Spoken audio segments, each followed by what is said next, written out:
吴语是越剧、评弹等地方戏曲的基石，是存在最古老的汉语之一。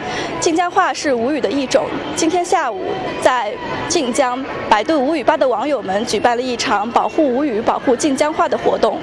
我们晋江话是吴语系的一种，它和上海话、苏州话、常州话都很相似。晋江话中有入声，有多音，是汉语中一个比较古老的分支，历史比较悠久。那据了解，现在晋江小朋友普通话都学得比较好，而本地方言可能就说得比较少了。为此，百度吴语吧今年就在全吴语地区做活动来保护吴语。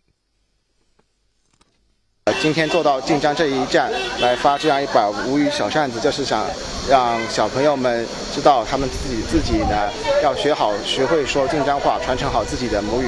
我现在拿到的这把扇子呢，正面是小桥流水、江南水乡的景色，反面是有关吴语的知识。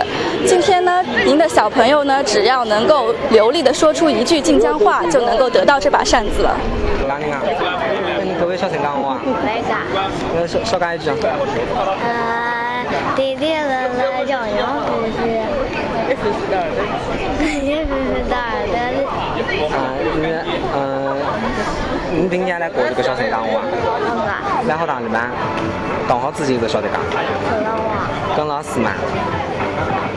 要普通话。搿当好自己搿有小城港话讲。有个大哥晓得搿个小林啊。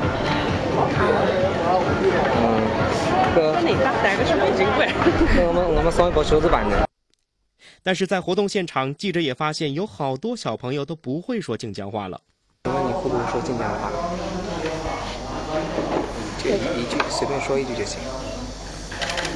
我在城北上学。我在城北上学，用晋江话怎么说？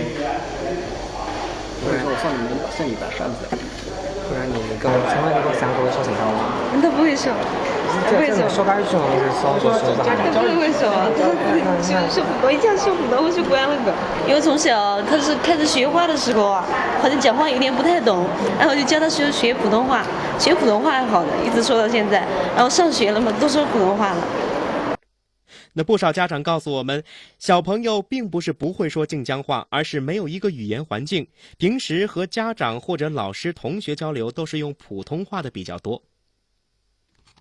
今天晋江站这个活动做下来的话，我发现晋江的小朋友普遍很多是会讲，但是不大愿意讲。这个情况呢，其实和江浙沪整个的大体的情况是基本类似。那很多小朋友的话，他们在家里偶尔跟父母之间会讲几句晋江话，然后教他们学的话，他们也基本能讲出来。就是可能让他们去进行一个整句啊，或者让他们说一个比较完整的短文之类的，就比较困难。就是说这些普遍这些10岁以下的小朋友，他们在讲自己家乡话上面确实是有些困难的。